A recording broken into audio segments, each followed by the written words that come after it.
সাম্প্রতিক সমীকরণ মিলিয়ে বলাই যায় টি-20 ক্রিকেটে বর্তমানে ভালো অবস্থাতেই আছে বাংলাদেশ দল। সবশেষ বাংলাদেশ দল টানা ২টি টি-20 সিরিজ জিতেছে। শ্রীলঙ্কাকে তাদের মাটিতে ২-১ ব্যবধানে সিরিজ হারানোর পর বাংলাদেশ নিজেদের মাটিতে টি-20 সিরিজ জিতেছে পাকিস্তানের বিপক্ষে। এবারের এশিয়া কাপও যেহেতু টি-20 ফরম্যাটে, তাই শেষ ২ সিরিজ জয় এশিয়া কাপে বাংলাদেশের মাঠের খেলায় ইতিবাচক প্রভাব ফেলবে বলেই আশা করা যাচ্ছে। তারপরও এশিয়ার শ্রেষ্ঠত্বের লড়াইয়ের মঞ্চে প্রতিপক্ষ দলগুলোর বিপক্ষে বাংলাদেশ দলের প্রতিদ্বন্দ্বিতা করার সক্ষমতা নিয়ে থাকে অনেক প্রশ্নই।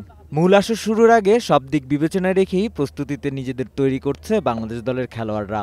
ব্যাটিংয়ের পাওয়ার হিটিংয়ের দিকে বাড়তি মনোযোগ ছিল বাংলাদেশের। দলের পেস বোলিং ইউনিটও দারুণ।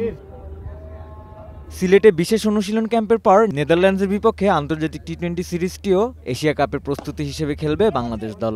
সিরিজের শুরু থেকেই মাঠে নিজেদের সেরাটা দিয়ে খেলার লক্ষ্য লিটন দাসের দলের। এদিকে ভালো পারফরম্যান্সের মধ্য দিয়েই সিরিজ শুরু করতে চাইবে নেদারল্যান্ডস দল। এই দুই দলের শেষ ৩ মুখোমুখি লড়াইয়ের সবকটিতেই জিতেছে বাংলাদেশ। সবশেষ ২০২৪-এর বিশ্বকাপে নেদারল্যান্ডসকে ২৫ রানে হারিয়েছিল বাংলাদেশ দল। আশরাফুল আনন, বৈশাখী সংবাদ।